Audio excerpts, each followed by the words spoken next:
1980 യഥാർത്ഥത്തിൽ നടന്ന ഒരു സംഭവത്തെ ആസ്പദമാക്കി 2021 എടുത്ത സിനിമയാണ് Conjuring Devil Made Me Do It. അതിക്രൂരമായ ഒരു കൊലപാതകം ചെയ്ത ചെറുപ്പക്കാരൻ പുറത്തുകൂടി നടക്കാണ്. പോലീസുകാർ അവനെ കണ്ടെത്തി, കയ്യിലെ രക്തം കണ്ടെത്തി. ആ ചെറുപ്പക്കാരൻ അറിയില്ലായിരുന്നു അവൻ എന്തായിരുന്നു ചെയ്തതെന്ന്. അത്രത്തോളം ശക്തമായിരുന്നു അവനേറ്റ ആഭിചാരക്രിയകളും കൂടോത്രങ്ങളും. ഈ കഥ വിശദമായിട്ട് തന്നെ വീഡിയോയുടെ രണ്ടാമത്തെ ഭാഗമാണ് ഈ വീഡിയോ കേട്ടോ. ആദ്യ ഭാഗം കാണാത്തവർക്കായി ഇപ്പൊ മുകളിൽ ഒരു ഐ ബട്ടൺ വന്നില്ലേ, അതിൽ ക്ലിക്ക് ചെയ്താൽ കാണാൻ കഴിയും. അല്ലെങ്കിൽ ലിങ്കിന് ഡിസ്ക്രിപ്ഷനിലും കൊടുക്കുന്നുണ്ട്, കമന്റ് ബോക്സിലും കൊടുക്കുന്നുണ്ട്. എന്നാൽ നമുക്ക് നേരെ ഈ കഥയുടെ രണ്ടാം ഭാഗത്തിലേക്ക് പോയാലോ. കഴിഞ്ഞ ഭാഗത്തിൽ നമ്മൾ നിർത്തിയത് ഒരുപാട് ചോദ്യങ്ങൾക്കുള്ള ഉത്തരം ലഭിക്കാതെയും അതുപോലെ തന്നെ ഭയങ്കരമായ ആകാംക്ഷയിലാണ് നിർത്തിയത്. അതായത് ജയിലിലേക്ക് പോയ ഡേവിഡിനും സാറയ്ക്കും മനസ്സിലായിട്ടുണ്ട് ആർണിയുടെ ഉള്ളിൽ ആ ഒരു ആത്മാവ് അല്ലെങ്കിൽ അങ്ങനെ ഒരു ശക്തി അതിപ്പോഴും ഉണ്ട്. മാത്രമല്ല മറ്റൊരു സ്ഥലത്ത് എഡ്വിനും ലൊറൈനും ഒരു പോലീസുകാരന്റെ സഹായത്തോടു കൂടെ ഒരു സ്ഥലത്തേക്ക് പോയിട്ടുണ്ട്. ഒരു കാട്ടിലേക്കാണ് പോയിട്ടുള്ളത്. അവരെ കാട്ടിലെത്തിയത് എവിടെയെന്ന് വെച്ചിട്ടുണ്ടെങ്കിൽ, അതായത് കുറച്ച് ദിവസങ്ങൾക്ക് മുന്നേ രണ്ട് പെൺകുട്ടികളെ കാണാതായില്ലേ,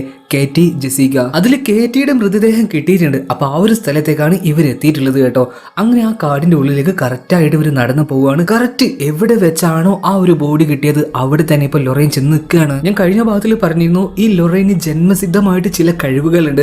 അതായത് ചില കാര്യങ്ങൾ, അമാനുഷികമായിട്ടുള്ള ചില കാര്യങ്ങളൊക്കെ കാണാൻ വേണ്ടിയിട്ടുള്ളത്. അതായത് സാധാരണ ഒരു മനുഷ്യൻ ഇല്ലാത്തൊരു കഴിവ് തന്നെയാണ്. അങ്ങനെ ഇപ്പൊ ലൊറൈൻ അവിടെ എന്താണ് സംഭവിച്ചത് അതിങ്ങനെ കാണുകയാണ്. അതായത് ലൊറൈൻ ജെസിക്കയായി മാറുകയായിരുന്നു. അപ്പൊ അവളിങ്ങനെ കണ്ണു തുറന്ന് നോക്കുമ്പോൾ ഏകദേശം രാത്രി ഇരുട്ടായിട്ടുണ്ട്. അതായത് അന്ന് രാത്രി ഇവിടെ എന്താണ് സംഭവിച്ചത് അതിപ്പോ ലൊറൈൻ കാണാൻ പോവാണ് കേട്ടോ. ഇപ്പൊ ആ ഒരു കാട്ടിലേക്കായിട്ട് രണ്ട് പെൺകുട്ടികൾ ഇങ്ങനെ ചിരിച്ച് കളിച്ച് ഓടി വരുന്നുണ്ട് കേട്ടോ. മറ്റാരുമല്ല, കേറ്റിയും ജെസിക്കയായിരുന്നു. അങ്ങനെ ആ കാടിന്റെ ഇവർ നിൽക്കുന്ന ആ ഒരു ഭാഗത്ത് എത്തിയ സമയത്ത് ജെസിക്ക കേറ്റിക്ക് എന്തോ ഒരു ഗിഫ്റ്റ് കൊടുക്കുകയാണ്. അതായത് ഇവർ രണ്ടുപേരും തമ്മിൽ അത്രയും നല്ല ഫ്രണ്ട്ഷിപ്പ് ആയിരുന്നു, അത്രയും സ്നേഹമായിരുന്നു. പക്ഷേ ആ ഒരു ഗിഫ്റ്റ് കൊടുത്ത അടുത്ത നിമിഷം തന്നെ ജെസിക്ക അവളുടെ കയ്യിലുണ്ടായിരുന്ന കത്തി ഉപയോഗിച്ചിട്ട് കേറ്റിയുടെ ദേഹത്തേക്ക് ഒരുപാട് തവണ കുത്തിയിറക്കുകയാണ് കേട്ടോ. അതേ കാര്യം തന്നെ ഇപ്പൊ ലൊറൈനും ചെയ്യുകയാണ്. അതായത് ലൊറൈൻ ജെസിക്കയായി മാറിയിരിക്കുകയാണ്. ഇപ്പോൾ അങ്ങനെ ജെസിക്ക കേറ്റിയെ കൊന്നതിന് ശേഷം അവിടെ നിന്ന് എന്തോ ഒന്നിനെ കണ്ടിട്ട് പേടിച്ചോടുകയാണ്. അതുപോലെ തന്നെ ഇപ്പൊ ലൊറൈനും ഓടുകയാണ്. അപ്പൊ അവിടെ ഉണ്ടായിരുന്ന എഡ്വിനും ആ പോലീസുകാരനും നിൽക്കാൻ വേണ്ടി ഒരുപാട് തവണ വിളിച്ചെങ്കിലും ലൊറൈൻ അതൊന്നും കേൾക്കുന്നില്ല. ഇരുട്ടത്ത് ജെസിക്ക അന്ന് എങ്ങനെയാണ് ഓടിയത് അതുപോലെ തന്നെ ലൊറൈൻ ഓടുകയാണ്. ലൊറൈൻ എങ്ങോട്ടാണ് പോയത് അതിന്റെ പിന്നാലെ തന്നെ എഡ്വിനും പോകുന്നുണ്ട് കേട്ടോ. ലൊറൈൻ കാണുന്നത് ഇരുട്ടായിട്ടുള്ള കാഴ്ചയാണ്. അതായത് അന്ന് സംഭവിച്ച ആ ഒരു സംഭവമാണ് കാണുന്നത്.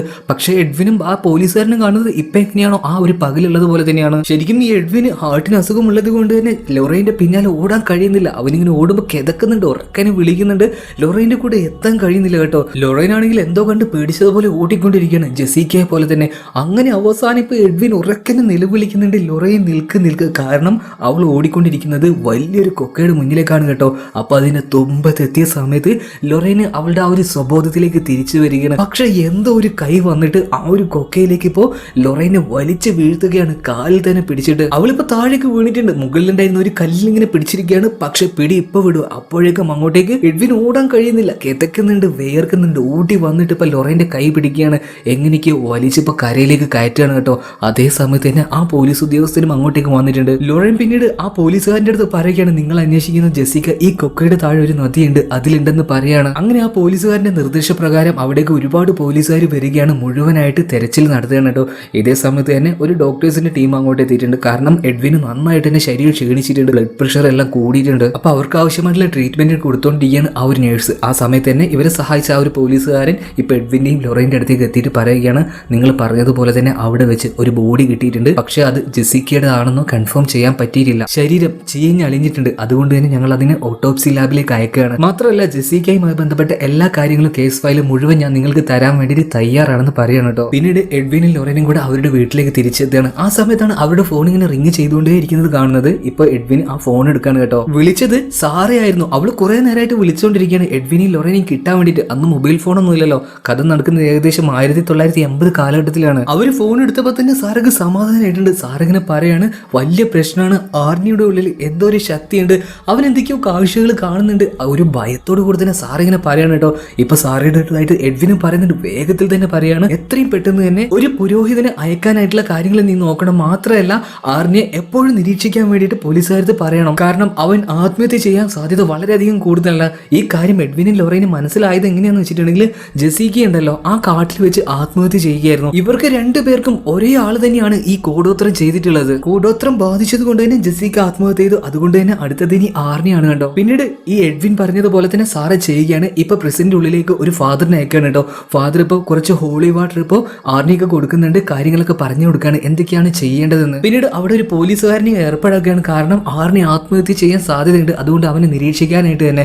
ഇതേ സമയം എഡ്വിന്റെയും ലൊറൈന്റെയും വീട്ടിൽ അവരിങ്ങനെ സംസാരിച്ചുകൊണ്ടിരിക്കുകയാണ്.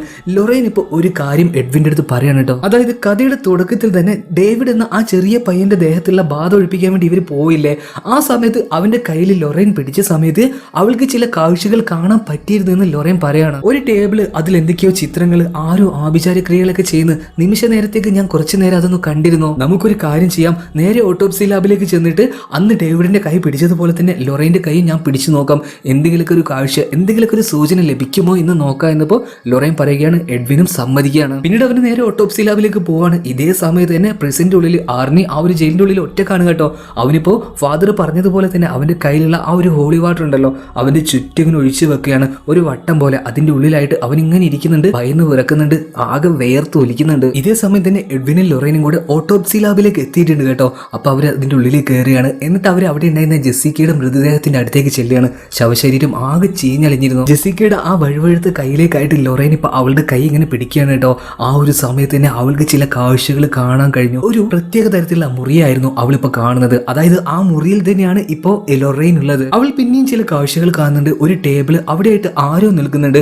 ആ ടേബിളിൽ എന്തൊക്കെയോ ചിത്രങ്ങൾ, ആഭിചാര ക്രിയകളൊക്കെ നടത്തിക്കൊണ്ടിരിക്കുകയാണ്. തീയിലേക്ക് എന്തൊക്കെയോ പൊടികൾ ഇടുന്നുണ്ട്. പിന്നീട് ആ ചെയ്യുന്ന ആളുണ്ടല്ലോ എന്തോ ഒരു ഗ്ലാസ് പൊടിച്ചിട്ട് അയാളുടെ കൈ തന്നെ ഇങ്ങനെ മുറിക്കുന്നുണ്ട്. ഇതേ സമയത്ത് തന്നെ പ്രിസണില് അതേ സംഭവം തന്നെ ആ ആഭിചാര ക്രിയകൾ ചെയ്യുന്ന ആളുണ്ടല്ലോ അയാൾ ചെയ്യുന്നത് പോലെ തന്നെ പ്രിസണിലുള്ള ആർണി അവന്റെ കയ്യിലുണ്ടായിരുന്ന ആ ഹോളി വാട്ടറിന്റെ ബോട്ടിൽ പൊടിച്ചിട്ട് അതിന്റെ ഒരു ഗ്ലാസിന്റെ കഷ്ണം എടുത്തിട്ട് ഞരമ്പ് മുറിക്കാനായിട്ട് ഇങ്ങനെ വരികയാണ് കേട്ടോ. അപ്പം തന്നെ ലൊറൈന് കാര്യം മനസ്സിലായി. ഈ ആഭിചാര ക്രിയയിലൂടെ ഇത് ചെയ്യുന്ന ആൾ ആർണിയെ കൊണ്ട് സ്വയം ആത്മഹത്യ ചെയ്യിപ്പിക്കാനാണ് ശ്രമിക്കുന്നത്. കാര്യം മനസ്സിലായ ലൊറൈൻ അവളുടെ മാന്ത്രിക ശക്തി മന്ത്രങ്ങളൊക്കെ ഉപയോഗിക്കുകയാണ് കേട്ടോ. പെട്ടെന്ന് ആ ഒരു ആഭിചാര ക്രിയകൾ അയാൾ മുടങ്ങിപ്പോവാണ്. അത് ചെയ്തിരുന്നത് ഒരു ആണല്ലായിരുന്നു കേട്ടോ, ഒരു സ്ത്രീ ആയിരുന്നു. അവളുടെ അടുത്തേക്കായിട്ട് ഇപ്പൊ ലൊറൈൻ ചെല്ലുകയാണ്. ഇപ്പൊ ലൊറൈന്റെ അടുത്തായിട്ട് ആ സ്ത്രീ ചോദിക്കുന്നുണ്ട്, നിനക്ക് എങ്ങനെയാണ് ഇങ്ങോട്ടേക്ക് വരാൻ കഴിഞ്ഞത്? ലൊറൈൻ പറയുകയാണ്, എന്നെ സഹായിച്ചത് എന്റെ ദൈവമാണ്. ഇപ്പൊ ആ ഒരു സ്ത്രീ പറയുകയാണ്, ആ ദൈവം തന്നെ നിന്നെ ചതിക്കാൻ പോവുകയാണെന്ന്. ലൊറൈൻ ഈ കാണുന്ന കാഴ്ചകളൊക്കെ അവളുടെ ഉൾക്കാഴ്ചയിലൂടെ അല്ലെങ്കിൽ മറ്റൊരു മൈൻഡിലാണ് കാണുന്നത്. യഥാർത്ഥത്തിൽ അവൾ ആ ഓട്ടോപ്സി ലാബ് തന്നെയാണ് ഉള്ളത് കേട്ടോ. ഈ സമയത്താണ് ലൊറൈന്റെ കുറച്ച് അടുത്തായിട്ട് നിന്നിരുന്ന എഡ്വിൻ ഒരു കാഴ്ച കാണുന്നത്. കുറച്ച് അപ്പുറത്തായിട്ട് ഒരു രൂപ ഇങ്ങനെ നിൽക്കുന്നു. ഒരു പ്രേത സിനിമയിൽ ഞാൻ ഇങ്ങനത്തെ ഒരു പ്രേതത്തിനെ കണ്ടിട്ടില്ല കേട്ടോ. തടിച്ചുരുണ്ട് ആചാനുബോഹമായിട്ടുള്ള ഒരു മനുഷ്യൻ, നീണ്ട മുടി, ശരീരമാണെങ്കിലോ ചീഞ്ഞളിഞ്ഞിട്ടുണ്ട്, കണ്ണുകളൊക്കെ ഒരു പ്രത്യേക രീതിയിൽ എന്താ പറയുക, കണ്ടാൽ തന്നെ പേടിയാവും. ഇരുട്ടത്തിൽ ആ ഒരു രൂപത്തിനെ കണ്ടിട്ട് ഇപ്പോൾ എഡ്വിൻ ഞെട്ടിപ്പോവാണ്. ആ ഒരു രൂപം ഇപ്പോൾ ലൊറൈന്റെ അടുത്തേക്കായിട്ട് ഇങ്ങനെ വരുന്നുണ്ട്. എഡ്വിൻ ഉറക്കനെ വിളിച്ചു പറയുകയാണ്, ലൊറൈൻ കൈമാറ്റോ, ആ ഒരു മൃതദേഹത്തിന്റെ ജെസ്സിക്കയുടെ ദേഹത്ത് നിന്ന് കൈമാറ്റോ എന്നിങ്ങനെ പറയുന്നുണ്ട്. പക്ഷേ ലൊറൈൻ ഉണ്ട് അത് കേൾക്കുന്നു. അതുകൊണ്ട് തന്നെ എഡ്വിൻ ഓടി ചെന്നിട്ട് അവളുടെ കൈ തട്ടി മാറ്റുകയാണ് കേട്ടോ. അവളുടെ അടുത്തേക്കായിട്ട് ആ ഒരു ആചാനുബോഹമായിട്ടുള്ള ഒരു രൂപം ഉണ്ടല്ലോ വന്നുകൊണ്ടിരിക്കുകയാണ്. അവൾ കൈ എടുത്തത് കൊണ്ട് തന്നെ ആ രൂപത്തിന് ഇപ്പൊ ലൊറൈനെ പിടിക്കാൻ കഴിഞ്ഞില്ല. അത് അവിടെ നിലത്ത് വീണ് പോവാണ്. പിന്നീട് അവിടെ വീണ് കിടന്ന ആ ഒരു രൂപത്തിനെ കണ്ടിട്ട് ലൊറൈനും എഡ്വിനും ഇപ്പൊ പേടിച്ചു പോവുകയാണ്. ഇപ്പൊ ലൊറൈൻ പറയുകയാണ്, അവൾക്ക് എല്ലാം മനസ്സിലായിട്ടുണ്ട്, നമ്മൾ ആരാണെന്നും നമ്മൾ അവളെ പിന്തുടരുന്ന കാര്യം മനസ്സിലായിട്ടുണ്ട്. പിന്നീട് എഡ്വിനും ലൊറൈനും കൂടെ നേരെ അവരുടെ വീട്ടിലേക്ക് പോവാണ് കേട്ടോ. അവരുടെ കയ്യിൽ ഒരു പെട്ടി ഉണ്ടായിരുന്നു, അത് പോലീസ് സ്റ്റേഷനിൽ നിന്നാണ് കിട്ടിയത്. ആ പെട്ടി എന്താണെന്ന് വെച്ചിട്ടുണ്ടെങ്കിൽ അത് മരിച്ചുപോയ ജെസ്സിക്ക ഉണ്ടല്ലോ അവളുമായി ബന്ധപ്പെട്ട ചില കാര്യങ്ങളൊക്കെ ആയിരുന്നു. ഇവരുടെ ഒരു വീട്ടിലേക്ക് തന്നെ പേടിച്ചു പോയതുകൊണ്ട് സാറേയും വന്ന് നിൽക്കുന്നുണ്ട് കേട്ടോ. അങ്ങനെ ഇപ്പൊ അവർ ആ പെട്ടി തുറക്കുകയാണ്. അതിൽ നിന്ന് കുറച്ച് വസ്തുക്കളൊക്കെ കിട്ടുന്നുണ്ട്. ഒരു പഴയ ബുക്കും കിട്ടുന്നുണ്ട്. എന്തൊക്കെയോ കാര്യങ്ങളും ഒരുപാട് ആഭിചാര ക്രിയകളൊക്കെ ആ ബുക്കിൽ എഴുതി വെച്ചിട്ടുണ്ട്. പക്ഷേ ഇത് കണ്ട എഡ്വിനും ലൊറൈന് പോലും മനസ്സിലാവുന്നില്ല എന്താണ് ഇതിൽ എഴുതി വെച്ചിട്ടുള്ളതെന്ന്. ഇപ്പൊ എഡ്വിൻ ലൊറൈന്റെ അടുത്ത് ചോദിക്കുന്നുണ്ട്, നീ ആ ഒരു കാഴ്ചയിലേക്ക് അല്ലെങ്കിൽ ആഭിചാര ക്രിയകൾ ചെയ്യുന്ന ആ സ്ത്രീയുടെ ആ ഒരു മുറിയിലേക്ക് നീ പോയില്ലേ, അവിടുത്തെ കാഴ്ചകൾ എന്തൊക്കെയായിരുന്നു എന്ന് ഇപ്പൊ ചോദിക്കുകയാണ്. ഈ സമയത്ത് ലൊറൈൻ പറയുകയാണ്, എനിക്ക് വ്യക്തമായിട്ടൊന്നും ഓർമ്മയില്ല, പക്ഷെ ഞാൻ അങ്ങോട്ടേക്ക് പോയ സമയത്ത് ഒരു ട്രെയിനിന്റെ ശബ്ദം കേട്ടിരുന്നു, മാത്രമല്ല വെള്ളം ഒഴുകുന്നതായിട്ടുള്ള ശബ്ദവും കേട്ടിരുന്നു. പിന്നെ ആ മുറിക്ക് എന്തൊക്കെയോ പ്രത്യേകത ഉള്ളതായിട്ടും തോന്നുന്നുണ്ട്. പുറത്തേക്കുള്ള കാഴ്ചകളൊന്നും എനിക്ക് കാണാൻ കഴിഞ്ഞില്ല. ഈ സമയത്ത് എഡ്വിൻ പറയുകയാണ്, മിക്കവാറും അതൊരു അണ്ടർഗ്രൗണ്ട് ആയിരിക്കണം അല്ലെങ്കിൽ ഒരു ടണലായിരിക്കണം, എന്തായാലും നമുക്ക് കണ്ടുപിടിക്കാം എന്ന് പറഞ്ഞിട്ട് കസാരയിൽ നിന്നിപ്പോ എഡ്വിൻ എണീച്ചതേ അവന് ഓർമ്മയുള്ളൂ. പെട്ടെന്ന് തന്നെ അവിടെ ബോധം കെട്ട് വീഴാണ് കേട്ടോ. ഇപ്പൊ ലൊറൈനും അവരുടെ സഹായിയായിട്ടുള്ള ഡ്രൂ തോമസും അതുപോലെ തന്നെ സാറേയും കൂടിയിട്ട് ഇപ്പൊ എഡ്വിനെ കട്ടിലെ കൊണ്ടേ കെടുത്തുകയാണ്. കുറച്ച് സമയം കഴിഞ്ഞു. എഡ്വിൻ ഇപ്പൊ കണ്ണു തുറന്നു. ബോധം വന്ന എഡ്വിൻ ഇപ്പൊ താഴെ കയറി വന്ന് നോക്കുമ്പോൾ അവിടെ ഇപ്പൊ ആരെയും കാണാനില്ല. ലൊറൈൻ ഇല്ല, അവന്റെ സഹായില്ല, അതുപോലെ തന്നെ സാറേയും കാണാനില്ല.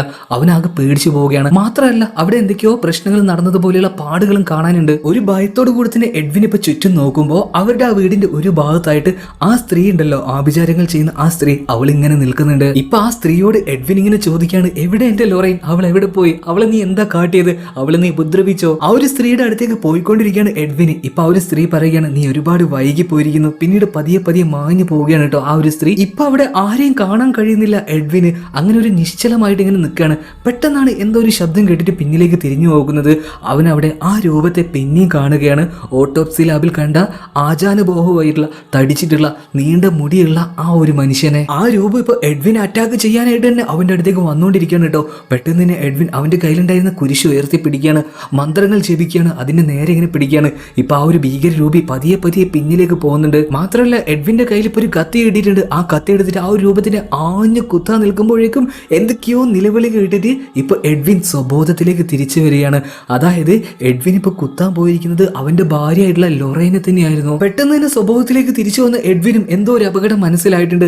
അവനിപ്പോ അവിടെ മുഴുവൻ തപ്പുകയാണ്. സഹായിയായിട്ടുള്ള ഡ്രൂ തോമസിന്റെ അടുത്ത് പറയുന്നുണ്ട്, പെട്ടെന്ന് തന്നെ അത് തിരഞ്ഞ് കണ്ടുപിടിക്കൂ. ഇപ്പൊ ഡ്രൂ തോമസും ചോദിക്കുകയാണ്, എന്താണ് കണ്ടുപിടിക്കേണ്ടത്, നിങ്ങളിങ്ങനെ തെരച്ചിൽ നിർത്തിയിട്ട് എന്താണ് കണ്ടുപിടിക്കേണ്ടതെന്ന് വ്യക്തമായിട്ട് പറഞ്ഞതാ എന്നിപ്പോ എഡ്വിന്റെ അടുത്ത് പറയുന്നുണ്ട്. പക്ഷെ എഡ്വിൻ അതൊന്നും കേൾക്കുന്നില്ല. അവൻ അവിടെ തപ്പിക്കൊണ്ടേയിരിക്കുകയാണ്. കബോർഡിന്റെ ഇടയിലും അതുപോലെ തന്നെ ടേബിൾ വലിച്ചിട്ടും മേശ വലിച്ചിട്ടും അതിന്റെ ഇടയിലൊക്കെ ആയിട്ട് ഇങ്ങനെ നോക്കുകയാണ്. ഇപ്പോഴാണ് എഡ്വിന്റെ ഭാര്യയായിട്ടുള്ള ലൊറൈൻ പറയുന്നത്, അല്ല ഈ ടേബിളിൽ കാണുന്ന ഈ ഫ്ലവറേഴ്സ് ഉണ്ടല്ലോ, അത് എപ്പോഴാണ് ഇങ്ങോട്ടേക്ക് എത്തിയത്?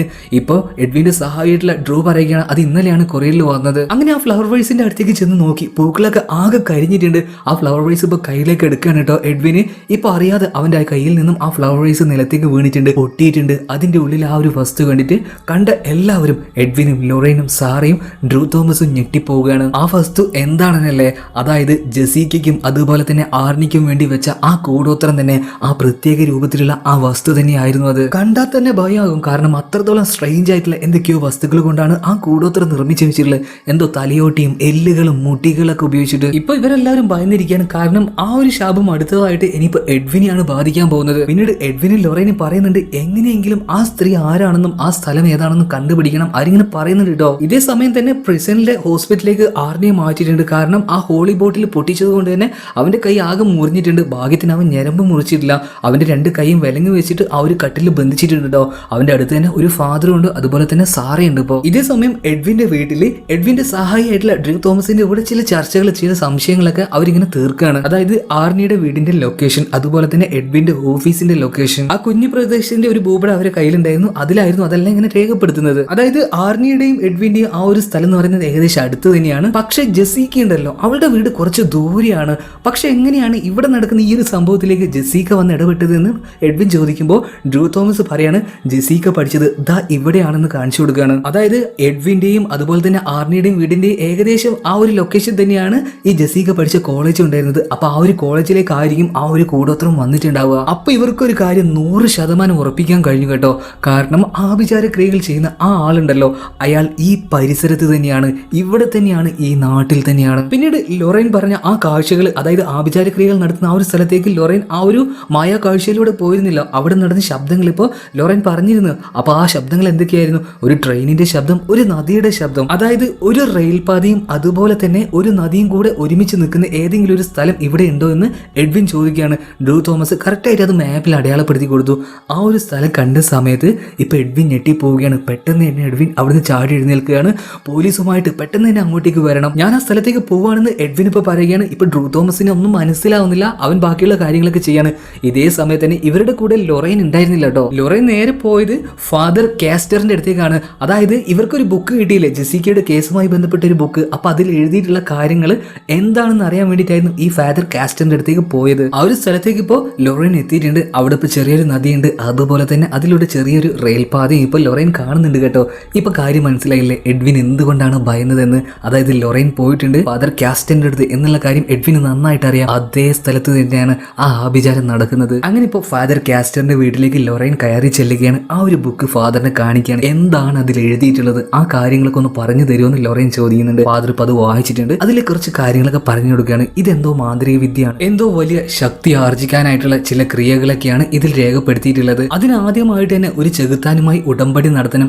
അവനാവശ്യമായ 3 ബലികൾ നൽകണം. ഒന്ന് ഒരു കുട്ടിയുടേത്, മറ്റൊന്ന് സ്നേഹത്തെ നന്നായി അറിയുന്ന, ഒരുപാട് സ്നേഹിക്കുന്ന ഒരാളുടേത്. മൂന്നാമത്തേത് ദൈവവിശ്വാസിയായ ഒരാളെ. അഥവാ ഇത് ചെയ്യുന്ന ആൾക്ക് ഈ 3 ബലികളും പൂർത്തിയാക്കാൻ കഴിഞ്ഞിട്ടില്ലെങ്കിൽ ഈ ചെയ്യുന്ന ആൾ ഉടമ്പടി നടത്തിയ ആ ഒരു ചെകുത്താനുണ്ടല്ലോ, അത് ഈ ചെയ്ത ആളെ, ഉടമ്പടി നടത്തിയ ആളുടെ ആത്മാവിനെയും കൊണ്ട് നരകത്തിലേക്ക് പോകും. ആ ബുക്കിൽ പറഞ്ഞതുപോലെ തന്നെ ആഭിചാരക്രിയകൾ ചെയ്യുന്ന അയാൾ ഒരു ബലി നടത്തി കഴിഞ്ഞു. അതായത് നിഷ്കളങ്കമായിട്ടുള്ള ആ ഒരു പെൺകുട്ടി ജെസിക്കയുടെ കൊലപാതകം. ഇനി അടുത്തത് പ്രണയിക്കുന്ന ഒരാളായിരിക്കണം, സ്നേഹം എന്താണെന്ന് നന്നായിട്ട് അറിയുന്ന ഒരാളായിരിക്കണം. അതുകൊണ്ട് തന്നെ ആർണിയെ തിരഞ്ഞെടുത്തിരിക്കുകയാണ്, അവനെ ബലി കഴിപ്പിക്കണം. മൂന്നാമത്തേത് ദൈവവിശ്വാസിയായിട്ടുള്ള ഒരാള്, മറ്റാരുമല്ല എഡ്വിൻ തന്നെ. ഇപ്പൊ ഫാദർ കാസ്റ്റർ പറയണു, വാ താഴേക്ക് വാ, എനിക്ക് ചില കാര്യങ്ങൾ കൂടെ നിന്നെ കാണിച്ചു തരാണ്ട് പറഞ്ഞു തരാനെന്ന് പറഞ്ഞ് ലൊറൈനെയും കൂട്ടിയിട്ട് ഇപ്പൊ ഫാദർ കാസ്റ്റർ താഴേക്ക് പോവാണ് കേട്ടോ. താഴേക്ക് പോവാൻ തന്നെ ഈ ലൊറൈന് പേടിയായിരുന്നു. കാരണം അവിടെ എന്താ പറയാ, ഞാൻ നേരത്തെ പറഞ്ഞിരുന്നു ഒരുപാട് വസ്തുക്കളുണ്ട്, ആഭിചാരക്രിയകളും ദുർമന്ത്രവാദങ്ങളും നടത്തുന്ന ഒരുപാട് വസ്തുക്കളും അതിനാവശ്യമായിട്ടുള്ള ബുക്കുകളും പിന്നെ ഇതുവരെ കാണാത്ത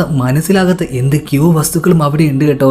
ഇപ്പൊ ഫാദർ കാസ്റ്റർ ഇപ്പൊ ലൊറൈന്റെ അടുത്തായിട്ട് ഈ കാര്യങ്ങളൊക്കെ കാണിച്ചു കൊടുത്തൊരു കാര്യം പറയുകയാണ്. അതായത് ഈ വീട് എന്നെ ചർച്ച് ഏൽപ്പിച്ചതാണ്, അവർക്ക് ഭയമുള്ള വസ്തുക്കൾ അല്ലെങ്കിൽ അവർക്ക് മനസ്സിലാക്കാൻ പറ്റാത്ത വസ്തുക്കൾ അത് ഇവിടെയാണ് വന്ന് സൂക്ഷിക്കാറ്. ചെകുത്താനുമായി ബന്ധപ്പെട്ട ആഭിചാരക്രിയകളുമായി ബന്ധപ്പെട്ട ഒരുപാട് കാര്യങ്ങൾ തന്നെയാണ് ഈ റൂം മുഴുവൻ. ഇത് സൂക്ഷിക്കാനാണ് എനിക്ക് കിട്ടിയ നിർദ്ദേശം, ഇതിന്റെ കാവൽക്കാരനാണ് ഞാൻ. പിന്നീട് ഒരു ആൽബം തുറന്നു കാണിച്ചിട്ട് അതിലൊരു പെൺകുട്ടിയുടെ ഫോട്ടോ ഇപ്പൊ ലൊറൈന് ഫാദർ കാസ്റ്റർ കാണിച്ചു കൊടുക്കുകയാണ്. ആ പെൺകുട്ടിയുടെ പേര് ഇപ്പൊ പറഞ്ഞു കൊടുക്കുകയാണ് ഇസ്ല. ചെറിയ പ്രായത്തിൽ നിന്ന് ചർച്ചിൽ നിന്ന് എനിക്ക് ലഭിച്ചതാണ് അവളെ. അവൾക്ക് അമ്മയില്ലായിരുന്നു, അവളുടെ അമ്മ പണ്ടേ മരിച്ചു പോയിരുന്നു. അതുകൊണ്ട് തന്നെ ഞാൻ അവളെ ദത്തെടുത്ത് വളർത്തി. അവൾ എന്റെ കൂടെ ഉണ്ടായിരുന്ന ഓരോ ദിവസവും ഈ വീട്ടിൽ സന്തോഷത്തിന്റെ നാളുകളായിരുന്നു. പക്ഷെ അവളിൽ നിന്ന് ഞാൻ ഈ കാണുന്ന എല്ലാ വസ്തുക്കളും മറച്ചു പിടിക്കാൻ ശ്രമിച്ചു. പക്ഷെ അവൾ അത് കണ്ടുപിടിക്കുക തന്നെ ചെയ്തു. മന്ത്രവാദങ്ങളിലും ആഭിചാരക്രിയകളിലും അവൾക്ക് പ്രത്യേക താല്പര്യം തന്നെ പിന്നീട് വരികയാണ് ഉണ്ടായിരുന്നത്. നിങ്ങൾ അന്വേഷിക്കുന്ന ആ ദുർമന്ത്രവാദിനി ഉണ്ടല്ലോ, ആഭിചാരക്രിയ ചെയ്യുന്ന ആ സ്ത്രീ ഉണ്ടല്ലോ, അത് എന്റെ മകൾ തന്നെയാണ്. ഇത് കേട്ട സമയത്ത് ലൊറൈനി പോകുകയാണ്. എന്തുകൊണ്ടാണ് നിങ്ങൾ ഈ കാര്യം ഞങ്ങൾക്ക് പറയാത്തതെന്ന് ഫാദർ കാസ്റ്ററിന്റെ അടുത്ത് ചോദിക്കാൻ കേട്ടോ. ഫാദർ കാസ്റ്റർ ഇപ്പൊ ക്ഷമ പറയുന്നുണ്ട്, എന്റെ മകളായി പോയില്ല, അതുകൊണ്ടാണ് ഞാൻ അവളെ പ്രൊട്ടക്ട് ചെയ്യാൻ, സംരക്ഷിക്കാൻ വേണ്ടി ശ്രമിച്ചത്. അപ്പൊ അവര് വീടിന്റെ അടിഭാഗത്താണ് ഇരിക്കുന്നത് കേട്ടോ. അപ്പൊ ചില ശബ്ദങ്ങൾ അവരിങ്ങനെ കേൾക്കുന്നുണ്ട്. ലൊറൈൻ അപ്പൊ തന്നെ മനസ്സിലായിട്ടുണ്ട് അവൾ ഇസ്ല ഇങ്ങോട്ടേക്ക് എത്തിയിട്ടുണ്ട്. പെട്ടെന്ന് തന്നെ ഫാദർ ഇപ്പൊ ലൊറൈനുമായിട്ട് അവിടെ ഉണ്ടായിരുന്ന ഒരു മുറിയുടെ വാതിലിന്റെ അടുത്തേക്ക് പോവാണ് കേട്ടോ. ആ വാതിൽ തുറന്നിട്ട് താഴേക്കുള്ള ഒരു സ്റ്റെപ്പായിരുന്നു, അതിലൂടെ ഇറങ്ങി പോകാൻ വേണ്ടിയിട്ട് ലൊറൈന്റെ അടുത്ത് പറയാണ്. മാത്രമല്ല ഇതിന്റെ അടിയിൽ വെച്ചാണ് ഇസ്ല അവളുടെ ആഭിചാര ക്രിയകൾ നടത്തിയിരുന്നത്. അവളുടെ എല്ലാ വസ്തുക്കളും, അവളുടെ ആ മന്ത്രങ്ങൾ എഴുതി വെച്ച ആ ടേബിളും എല്ലാം നീ നശിപ്പിക്കണം, എങ്കിൽ മാത്രമേ ഈ ശാപം ഏറ്റവർക്ക് അതിൽ നിന്നൊരു മുക്തി ലഭിക്കുകയുള്ളൂ. അങ്ങനെ ഇപ്പൊ അതിന്റെ താഴേക്കായിട്ട് ഇപ്പൊ ഫാദർ ലൊറൈനെ പറഞ്ഞേക്കാണ്. എന്നിട്ട് പെട്ടെന്ന് തന്നെ ആ ഒരു വാതിൽ പൂട്ടി. അതേ സമയത്ത് തന്നെ ഇസ്ല അങ്ങോട്ടേക്ക് വന്നിട്ടുണ്ട്. ഒരു പ്രത്യേക രീതിയിൽ തന്നെ രൂക്ഷമായിട്ട് തന്നെ സ്വന്തം വളർത്താച്ചനെ അവളിങ്ങനെ നോക്കുന്നുണ്ട്. ഇപ്പൊ ഫാദർ കാസ്റ്റർ അവിടെ ഉണ്ടായിരുന്ന ഒരു ടേബിളിൽ പോയിരിക്കുകയാണ്. പതിയെ അവിടുത്തെ ടേബിൾ ഗണ്ണെടുക്കുന്നുണ്ട്. അപ്പൊ അയാൾ ഇങ്ങനെ പറയുന്നുണ്ട്, അച്ഛൻ എന്ന നിലയിൽ ഞാൻ തോറ്റുപോയി, ഒരു പ്രീസ്റ്റ് എന്ന നിലയിൽ ഞാൻ തോറ്റുപോയി. ഫാദർ അങ്ങനെ ഓരോ കാര്യങ്ങൾ പറയുന്നുണ്ട്. ഈ സമയത്ത് തന്നെ ഈ ഇസ്ല ഉണ്ടല്ലോ പതിയെ പതിയെ അങ്ങോട്ടേക്ക് വന്നുകൊണ്ടിരിക്കുകയാണ് കേട്ടോ. പെട്ടെന്ന് അവളെ കാണാനില്ല. നിമിഷ നേരം കൊണ്ട് ഫാദറിന്റെ തൊട്ട പിന്നിൽ തന്നെ അവൾ വന്ന് നിൽക്കുകയാണ്. എന്നിട്ട് ഒരു കത്തി ഉപയോഗിച്ചിട്ട് കഴുത്ത് അറുത്ത് കളയുകയാണ്. സ്വന്തം അച്ഛനാണെന്ന് വരെ നോക്കിയില്ല കേട്ടോ. ഇതേ സമയം അടിയിലെ ആ ടണലിന്റെ ഉള്ളിലൂടെ ഓടിക്കൊണ്ടിരിക്കുകയാണ് ലൊറൈൻ. അവളുടെ കാഴ്ചയിലൂടെ ഫാദർ മരിച്ചെന്ന കാര്യം മനസ്സിലായിട്ടുണ്ട്. മാത്രമല്ല ഈ ഇസ്ല ആഭിചാര ക്രിയകളൊക്കെ ചെയ്യുന്ന ആ ഒരു മുറി ഉണ്ടല്ലോ, ആ ഒരു ഭാഗത്തേക്ക് ഇപ്പോൾ ലൊറൈൻ എത്തിയിട്ടുണ്ട്. ആ ഒരു ടേബിൾ കാണാനുണ്ട്. അതിന്റെ മേലെ എന്തൊക്കെയോ ചിത്രങ്ങൾ വരച്ചിരിക്കുന്നു, എന്തൊക്കെയോ വസ്തുക്കൾ, കുറെ പുസ്തകങ്ങൾ ഒക്കെ ഇങ്ങനെ വെച്ചിട്ടുണ്ട് അവിടെ. ഇപ്പൊ ആ ഒരു ടേബിളും വസ്തുക്കളൊക്കെ ഇപ്പൊ നശിപ്പിക്കാൻ ശ്രമിക്കുന്നുണ്ട് ലൊറൈൻ. പക്ഷെ അപ്പോഴേക്കും അങ്ങോട്ടേക്ക് ഇസ്ല വരികയാണ്. പേടിച്ചു പോയ ലൊറൈൻ ഇപ്പൊ അവിടെ നിന്ന് ഓടി രക്ഷപ്പെടാൻ ശ്രമിക്കുകയാണ് കേട്ടോ. ഇതേ സമയത്ത് തന്നെ ഈ ഒരു സ്ഥലത്തേക്ക് എഡ്വിൻ എത്തിയിട്ടുണ്ട്. എഡ്വിൻ ഉറക്കിനെ വിളിക്കുന്നുണ്ട്, ലൊറൈൻ ലൊറൈൻ. ആ സമയത്താണ് അവിടെ ഉണ്ടായിരുന്ന ടണലിന്റെ അടിയിൽ വെച്ച് ചില ശബ്ദങ്ങൾ കേൾക്കുന്നത്. പെട്ടെന്ന് തന്നെ ആ ടണലിന്റെ ഒരു ഭാഗത്തെ പോട്ട് തല്ലി പൊളിക്കുകയാണ് എഡ്വിൻ. എന്നിട്ട് അതിന്റെ ഉള്ളിൽ കയറാൻ വേണ്ടി ശ്രമിക്കുകയാണ് കേട്ടോ.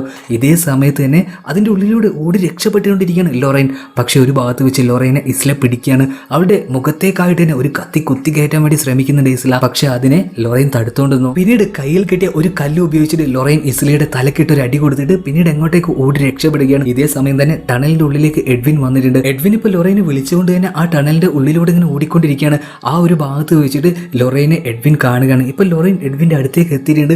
നിമിഷ നേരം കൊണ്ട് ലൊറൈന്റെ രൂപം മാറുകയാണ്. അത് ഇസ്ലയായി മാറുകയാണ്. ഇസ്ല ഇപ്പൊ എന്തോ ഒരു പൊടി എഡ്വിന്റെ മുഖത്തേക്ക് അങ്ങ് ഊതി കൊടുക്കുകയാണ്. അവളുടെ മന്ത്രങ്ങൾ ഇപ്പൊ എഡ്വിന്റെ ദേഹത്ത് ഉപയോഗിച്ചു കഴിഞ്ഞു. മാത്രമല്ല ഇസ്ല അവളുടെ ആഭിചാരത്തിന്റെ പവർ ഒന്നുകൂടെ കൂട്ടുകയാണ്. അതായത് ഇതിന്റെ ശാപം ഏറ്റവരുടെ ആത്മഹത്യ ചെയ്യാനുള്ള അല്ലെങ്കിൽ അറ്റാക്ക് ചെയ്യാനുള്ള ആ ഒരു പ്രവണത കൂടുകയാണ് കേട്ടോ. ഇപ്പൊ എഡ്വിൻ അവിടെ ഉണ്ടായിരുന്ന ഒരു ചുറ്റി എടുത്തുകൊണ്ട് തന്നെ ലൊറൈനെ കൊല്ലാനായിട്ട് തന്നെ പോവുകയാണ്.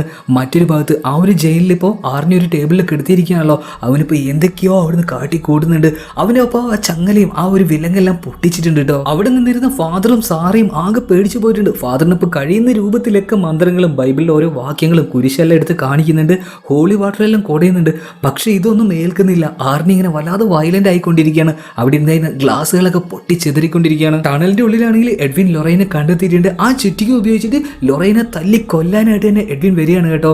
എങ്ങനെയൊക്കെയോ ലൊറൈൻ ആണെങ്കിൽ ഒഴിഞ്ഞു മാറുന്നുണ്ട്. ഇതേ സമയത്ത് പ്രിസണിൽ ആർണി ആണെങ്കിൽ ഇപ്പോൾ അവന്റെ ശരീരമൊക്കെ മുകളിലേക്ക് ഇങ്ങനെ പൊന്തി പോവുകയാണ്. അവന്റെ കയ്യിലായിട്ട് ഒരു ഗ്ലാസിന്റെ കഷ്ണം എങ്ങനെയുണ്ട്. അവൻ കഴുത്ത് മുറിക്കാനായിട്ട് ഇങ്ങനെ വരുമ്പോൾ അങ്ങോട്ടേക്ക് സാറ് ഓടി വന്നിട്ട് അവന്റെ കൈ പിടിക്കുകയാണ്. പിന്നീട് അവരുടെ പ്രണയത്തിനെ കുറിച്ച് പറയാണ്. നീ ആരാണെന്നും ഞാൻ ആരാണെന്നും അങ്ങനെ കുറച്ചു നേരം സംസാരിക്കാൻ ഇപ്പോൾ സാറ. ഇപ്പോൾ ആർണിക്ക് അവന്റെ ആ ഒരു സ്വബോധം ചെറുതായിട്ട് തിരിച്ചു വരികയാണ്. പതിയെ പതിയെ ആ ഒരു ഗ്ലാസിന്റെ കഷ്ണം അവൻ താഴെ ഇടുകയാണ് കേട്ടോ. ഇതേ സമയം തന്നെ ആ ഒരു ടണലിന്റെ ഉള്ളിൽ എഡ്വിൻ ആണെങ്കിൽ ലൊറൈനെ തല്ലിക്കൊല്ലാനായിട്ട് തന്നെ വന്നുകൊണ്ടിരിക്കുകയാണ്. അവൾ ഓടി രക്ഷപ്പെട്ടുകൊണ്ടിരിക്കുകയാണല്ലോ. ഒരു ഭാഗത്ത് വെച്ച് ലൊറൈനെ പിടിക്കുകയാണ്. കൊല്ലും എന്നൊരവസ്ഥ വന്ന സമയത്ത് ലൊറൈൻ ഇപ്പോൾ അവരുടെ പ്രണയത്തെക്കുറിച്ച് അവരുടെ ആ ഒരു യുവത്വത്തെ കുറിച്ചൊക്കെ പറയുകയാണ്. പതിയെ പതിയെ എഡ്വിന്റെ ആ ഒരു മനസ്സിനെ ലൊറൈൻ മാറ്റിയെടുക്കുകയാണ് കേട്ടോ. പക്ഷേ എഡ്വിൻ ഇപ്പോൾ അവന്റെ ചുറ്റിക എടുത്തു ആഞ്ഞടിക്കുകയാണ്. പക്ഷേ ലൊറൈനെ അല്ലായിരുന്നു അടിച്ചത്.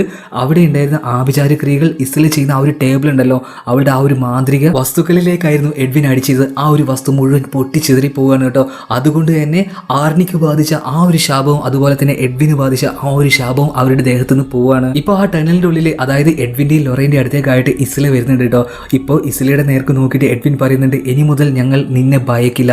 നിന്റെ ശാപത്തെ നിന്റെ ക്രിയകൾ എല്ലാത്തിനെയും ഞങ്ങൾ നശിപ്പിച്ചു കഴിഞ്ഞിട്ടുണ്ട്. മാത്രമല്ല നീ ചെകുത്താനുമായി ഒരു ഉടമ്പടി നടത്തിയില്ലേ, അത് നിനക്ക് നിറവേറ്റാൻ കഴിഞ്ഞില്ല.